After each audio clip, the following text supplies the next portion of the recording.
Ese wari wageraho ubuzima wumva bukugoye ukumva mbese ugeze aho ucika intege ku buryo wari wagera n'aho wumva wicujije icyatumye ubaho?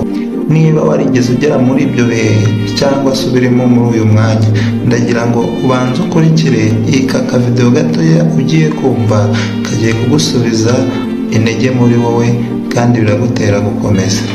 Hari igihe ubuzima bugushyira mu bihe bigoye ukagerageza kwihangana ariko ukumva imbaraga zigenda zigabanuka. Hari igihe wumva nta muntu uri kubona uko umeze, ukumva uko umeze uri wenyine mu byo uri kunyuramo. Nubwo waba utavuga byinshi, umutima wawe uba ufite byinshi nuko wiyumva.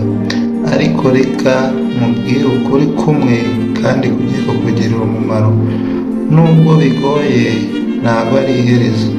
Hari igihe ubuzima bukugerageza ariko si ukugira ngo ucike intege, ahubwo ni ukugira ngo umenye imbaraga ufite.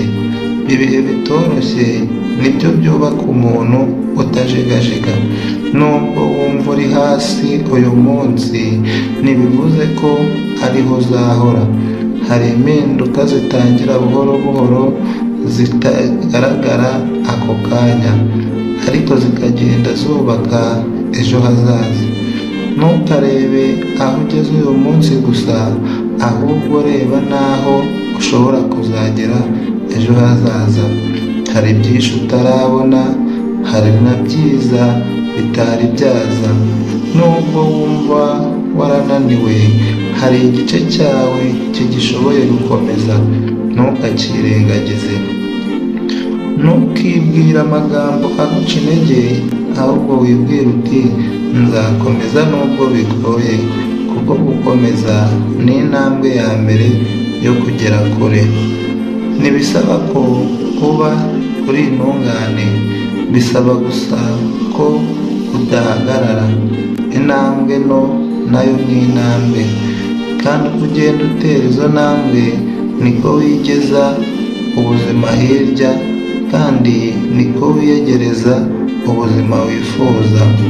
Nubwo ibintu bisa n'ibikomeye, ntibizahora uko bimeze.